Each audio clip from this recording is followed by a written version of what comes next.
Increasingly important partner for Europe. On his first ever visit to Brussels in 2004, he was given the sort of ceremonial welcome which would have been unthinkable a few years before. Many of the European Union's 27 members are now big investors in Libya. You don't have to look far to see why Libya is an important trading partner for the European Union. It provides nearly 10% of its oil. It's now the third largest supplier behind Norway and Russia, and its importance is growing. Only recently it overtook Saudi Arabia for that third spot. And if Libya is important to Europe, then Europe is crucial to Libya. Italy buys 32% of Libya's oil output, Germany takes 14%, France 10%, the rest of Europe 23%. That means Europe takes a total of 79% of Libya's oil, by far its biggest customer. It was the decision of the United Nations to lift sanctions against Gaddafi's government that started the European rush. The former colonial power Italy was among the first to normalise relations. Others soon followed, attracted by the prospect of oil from a supplier close to Europe. Libya has the largest reserves of oil in Africa, and its deposits are relatively cheap to exploit. The release by Britain of the Lockerbie bomber was a sign of the UK's willingness to foster good relations with Gaddafi, even though it risked damaging ties with the United States. But even Britain is now condemning Libyan actions. We condemn the use of heavy weaponry against protesters. We're shocked by the reports of the number of deaths, 35 apparently at one hospital overnight. And we've had to say very clearly, just because the news media doesn't have full access to Libya, the eyes of the world are still upon the Libyan government and how it is responding to protest. And as the crisis deepens, Europe is coming under increasing pressure to act. Harry Smith, AlJazeera. You're watching the News Hour from London with me, Stephen Cole. Coming up. In Bahrain, people deliver a list of demands as they settle in for another night at the Pearl Roundabout. Plus, Afghanistan's innocent victims. NATO is accused of killing 64 civilians in air and ground strikes.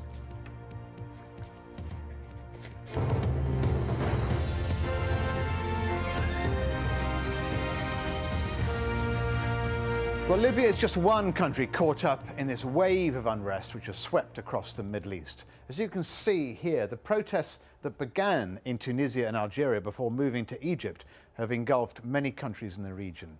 Well, earlier, 2,000 people gathered in Morocco's capital, Rabat, demanding that King Mohammed give up some of his powers. They also want him to clamp down on government corruption, a call that's gone across the top of the Maghreb. In Djibouti, protesters have clashed with police this weekend as they called on their president to step down. Unemployment in what is a tiny Horn of Africa country stands at about 60%. In Iran, the daughter of former President Rafsanjani was arrested and later released for attending one of several banned opposition rallies. And in Yemen, pro and anti-government groups have been throwing stones at each other on the 9th day of protests urging the President Saleh, to quit. He, meanwhile, has appeared before thousands of cheering supporters in the capital. Hashim Al-Habara was there. A show of support for President Saleh. Loyalists waving flags and chanting slogans in praise for a man they describe as their glorious leader and the hope of Yemen. This is his first gathering with supporters, party stalwarts and tribal leaders. A message that he is also capable of rallying support to counter the pro-reform momentum. If the demands of the protesters are legitimate, we are ready to listen to their demands. We have to assume our responsibilities and courageously seek dialogue. It is the best way, not destruction or blocking the roads or killing people or targeting public and private properties. These tribesmen are Saleh's potential weapon in case the crisis in his country reaches the point of no return and the streets are overwhelmed by his opponents. Loyalty of the tribal leaders has always been instrumental in maintaining President Saleh's grip on power. But whether they will this time help him weather the storm remains to be seen. Crowds massing outside the University of Sana'a performing midday prayers. These are the driving force of the pro-reform movement.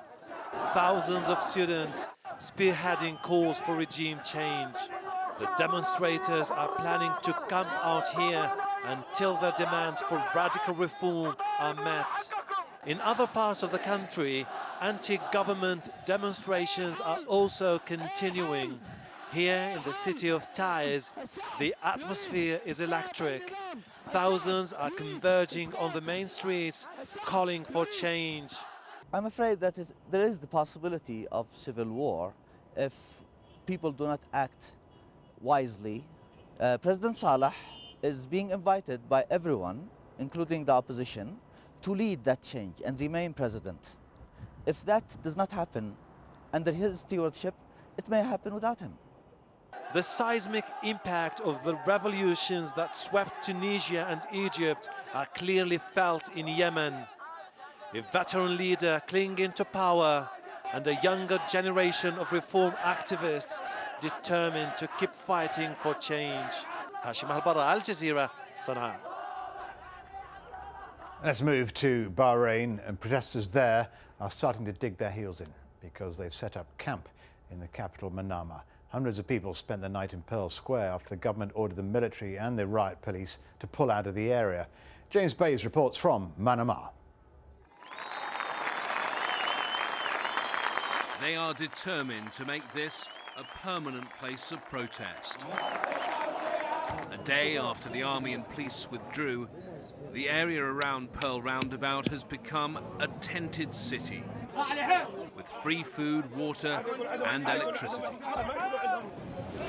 The protesters are pitching camp and they say they won't leave until they get what they want. Zain al-Abidin down, Mubarak down, Al-Khalifa down, down, down. Can the king make political concessions, or is it too late? It is too late now. Now people, you can hear them. They want to change all the government. They want a new government. They want to choose by themselves. They want election.